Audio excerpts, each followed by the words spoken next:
Umama nje uNjoko. uNjoko uthutha indaba. Uthutha indaba? Ha, uNjoko unendaba, uthutha indaba umfazi. Indaba ikhishwa elinye ikinati. Ikhipha zonke. Listen properly. Ungezwe unenkinga zakhe naye. Ubuya nini ezobatshela abantu bakho ukuthi yena akasenawo unkosikazi. Ngisho umkakhe lo wesibili aloweni imbuzi akasenamfazi ungizwe.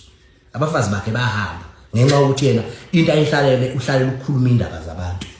Imizi yakhe nje isele yodwa leya ekhaya ilaya ekhaya ayethuganiwe sekwahlalile khuzana imbuzi sekwayimizana ombani akaze ukukhulume mina lokho uyabo njoba nje umndeni wakhe uxoveke ngisho kushona ubaba wakhe lapha wayebhokozana nomfowabo wena eshaya abafowabo emakhandleleni amakhosikazi ahambile manje hlapha kanitsheli lokho enikhohlise nitshela ukuthi unamakhosi akanamfazi ungizwe bamshiyile lo phaka nendawo asekho imizi yakhe yonke ihlala imbuzi njengoba umbona ehlala eshuthi ama live usuke yedwa kunamfazi futhi ngeke kuyisoli akekho amakhosikazi ayengahlali into enjengale ngitshela yabona nje ubungizwa ngikhuluma nje ngabafazi bakhe ngibafaka ngabasibongo ngoba naye lokho akukhuluma ukukhuluma emsebenzini wami uma izokumoshela emsebenzini wami yini mina engizokwenza ukuthi ngingakhuluma ngefamily yakhe akukho phela mina la ngizomgcoba khona akusho umahlalela akasebenzi ndawo ngimgcoba nami la kufanele ngimgcobe khona ezinkingeni zakhe lezanazo hayi akafuseke impela nje mina anginandaba naye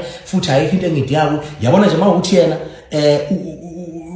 umuntu right akawulungisa indaba zomndeni wakhe ziningi zimxakile yabona umndeni wakhe umoshakele ngisho uWelile lo wakubo lo wakhuluma ngaye akazwani naye yingakho bazi bamkhandela ifake kwabuwelile lo wakuba akazwani naye tshele niqiniso eningalazi umbona uxake kanjena uhambe ekhuluma nje uhlakazeleka nawo umuzi uyaphela yingoba le indloza limfuna umuntu ohambe igacana la ngafanele khona isincela umthondo sikaMthandeni yena uyazi ukuthi isincela umthondo sikaMthandeni uthithize emva kwakhe lapha hamba khona uthithize uhambe ecela ngaye amatiye yonke indawo acela ngayo uyabo wakushaya nje usidla ulo uzikala la wakushaya kancane awuku address nation ngomndeni wakho batshela abantu ukuthi bakushila amakhosikazi akubalekela kudala